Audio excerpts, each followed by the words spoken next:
I am back from Turkey and I have 6 days until my next flight. So here's how I reset, train, eat, get back to feeling myself and put myself on the next flight. So let's talk about it. I wanted to formally introduce myself. My name is Jasmine. Thank you so much for watching. Make sure you give this video a like and a subscribe. And I wanted to talk about how I am resetting, then to catch another flight, which I think is absolutely bizarre for someone that loves being at home. I absolutely love being at home. I love being in routine. And I'm just saying yes this year.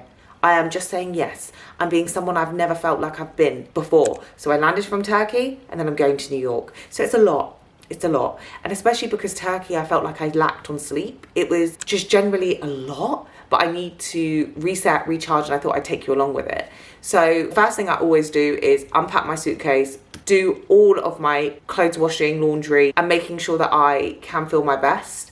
So I ensured that I'm one of those people that has to unpack straight away. I have to unpack straight away. If I don't unpack straight away, I don't feel settled, even though I know I'm going on another trip, which makes no sense. So I got up at my usual time and then I went straight back to work mode. Got up at 6 o'clock today, actually, a little bit later. Went straight into my work, answering emails, answering client messages, all of that. Now, I think it's really important that I caught up with work, and it's something that I can feel a lot of anxiety about if I feel like I'm behind. And I don't know if anyone else can relate, but I just need to make sure I'm caught up. Then making sure that I did a food shop, did my training, so like my cardio in the morning, then my training. And it's just one of those cases where I am absolutely enjoying my training so much at the moment, even though I'm all over different gyms, which I don't generally enjoy, but I'm enjoying at the moment. I'm also making sure that when I landed and I've done a food shop, all of my food is prepared. That is the number one falling block that I can see from clients is, oh, I ate off plan because no, for me, it's I need to do a food shop and I need to meal prep. If I need to change meals around, then that's fine. But that's something that I've learned to do over the last year, I'd say. So I will take you along this vlog. It will be very mix mash of what I'm doing, planning, prepping, how I actually prep for a holiday, especially with regards to staying on track. And I hope you enjoy. As part of getting back on track, or even if you're between trips, or even if I'm between holidays, travel, etc., one of the most important things I found is either getting your food delivered or going for a food shop. And that's like my top priority. So for me,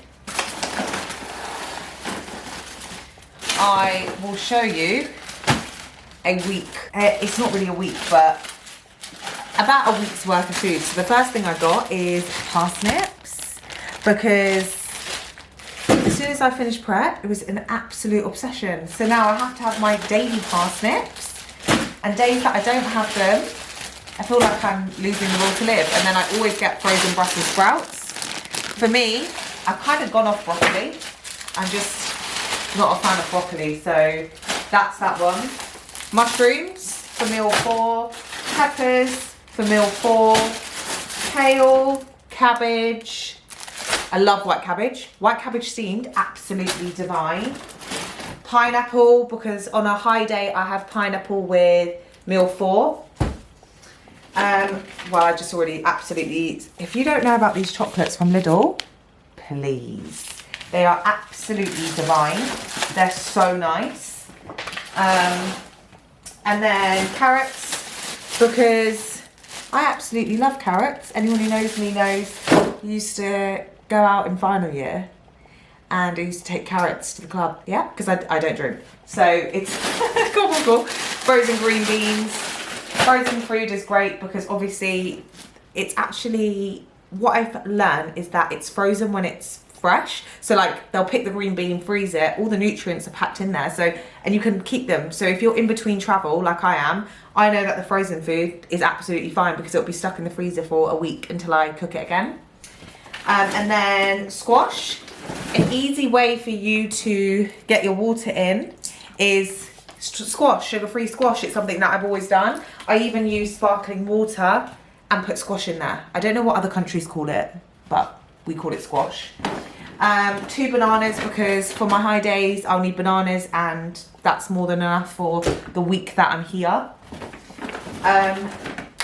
with regards to seasonings, I get paprika, onion granules, and garlic.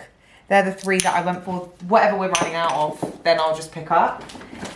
Cucumber, because I like to eat cucumber and onion with my second to last meal.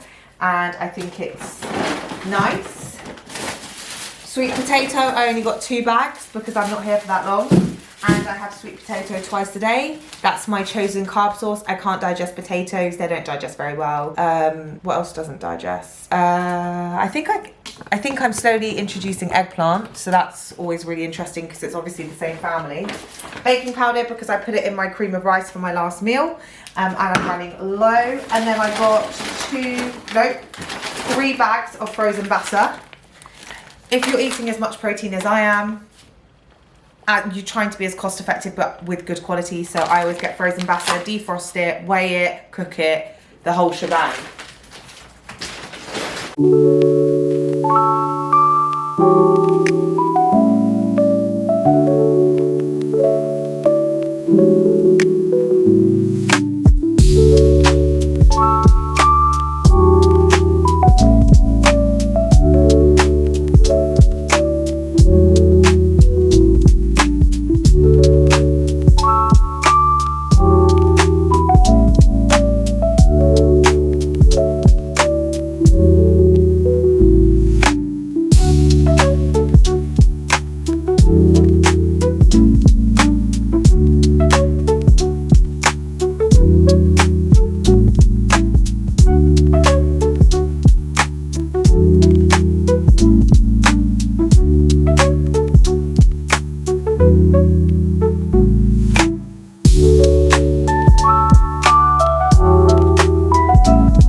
Wow, that zoomed in. Another thing which I think really helps me get back into routine, especially if you're in the middle of a trip or you're just about to, is writing a to-do list. Writing a to-do list really helps me get everything I need to do out onto paper, and I can't recommend it enough. I write so many to-do lists. They're actually shopping lists, but it helps me. And if you actually want to know more about organisation, planning, etc., let me know, because I do have a system behind it and it does work. So that's something else that really helps me get back on track, especially after holiday. It's just making sure that I get everything down that's needed, and then I action it, not in a particular order, but I just action it as and when I need to. So if you'd like a in-depth, then let me know, but that's something that I can definitely go into.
I am unbelievably tired, but if I do not pack now, it will not get done. I've just finished work and I just think to myself, I am not going to get this done. So let's go through it. Fun times. No, I am grateful to travel. Not everyone gets the luxury to travel, and this is what I take. Okay, so I've got a list. I've got a literal list. This comes on with me to everywhere. So we've got protein powder in this one. Cream of rice, one flavour in this one. That probably does need to be topped up at some point, but cream of rice part 2, cream of rice part 3. I am going to the US, so I anticipate that if I run out of something, it's very easy to get. But if I go somewhere like Bali, Mauritius, where I can't get anything, that's what I need. My salt, because weighing your salt is super important. Dark chocolate, because I need fats to hand, just in case. Oatmeal. And then what I do is I literally just tick it off, because I don't know why I've got duplicates of everything. It's really annoying. Okay, now I systemize everything. I didn't used to pack in outfits, but now we're packing in outfits. So I'm gonna carry on with this, and I'll see you in a minute. Right, let's talk about my packing strategies. So I don't take any makeup anymore. Food is priority. 2 pairs of shoes, and I packed in outfits. So I definitely have more than I need, but I just rather be prepared than unprepared. Then my hand luggage will have my laptop, my iPad, and probably some meals, depending on what coach says and what we agree. But yeah, this is the majority of everything that is done, and other things I'll put in, like for example here will be my gym kit, my gym accessories. That will be food that I'm taking across. Obviously that's dry goods, and then the rest of the side is clothes. I wouldn't necessarily always bring 2 pairs of shoes like this, and then obviously my gym shoes alongside my siders, but it's a walking destination, so yeah, I'm quite proud of that, to be fair. Now I can do a little bit every day. I'm one of those types of people that likes to get the majority done and then puts things in as and when I need to, so quite excited. Please tell me why I stopped recording, and I genuinely think that's because I started my period. If you know me, you know I've been trying to get it back for a very, very, very long time. So I did not feel like filming. And then yesterday I did to do all my work, pack, facial and nails. And then today I've had to cook all my food, prep all the food for the flight, and prep the food for the airport, because that will be my last carb meal. And I'm just used to going forward in time, and now I'm going back in time. I know that you add a meal and then when you come back you lose a meal, which is fine, it'll all equate, but it's a lot. There's just, like you can see, I've just left it in the background, just can't be bothered, like there's so much stuff to do. And I just did not have the energy to pick up the camera. It's the first time I've had my cycle in a long time, and I feel like I've been hit by a bus. I feel like I look like I've been hit by a bus. But it's my birthday, and I'm gonna have a great time, and I just need to stay positive. So I wanted to, sorry for the hiatus. I wanted to make sure I continued with this vlog because I was in a very happy mood. I was in a super happy mood. I was in such a happy mood. I was like, yeah. And I was feeling really hot and I was feeling really fatigued, and I was like, what's going on? Little did I know Mother Nature would grant me, but I was in my own house. I was in my own vicinity. I have my own luxuries. So do you know what? I'm happy. I'm grateful. I'm very happy. And I was thinking about a video that I could do. And if you want it, then let me know. But I was going to do a video on how I regained my cycle, because that's obviously part of the growth era series, which is like another separate series which I thought of. But I did a few things and I really, really have got my cycle back. And for someone that does struggle with amenorrhea, it's something that is very present in my life, and it's something that I do genuinely have trialed things and they have worked. That's why I've got my cycle back. So if you would like to see that series, please let me know. But I'm gonna pack, I'm gonna work, I'm gonna do everything I need to do. My flat looks like bombs hit it, but we move. And then I haven't decided if I'm gonna vlog in New York. If it's too much stress, I'm not going to, but if I want to, then I will. But yeah, it's all about managing time between trips. I know between trips it can be tricky because you literally get back into routine, and then it's all about finding your routine, especially when you are out. So for example, I will still train, I will still eat, I still have constant communication with my coach, I still check in, so that's all really important. But if you have any questions, please leave them in the comments down below. I hope you enjoyed this really, really random vlog, getting my nails done, prepping, etc. And I hope that you stay around, stick around to subscribe, and have a lovely rest of your day.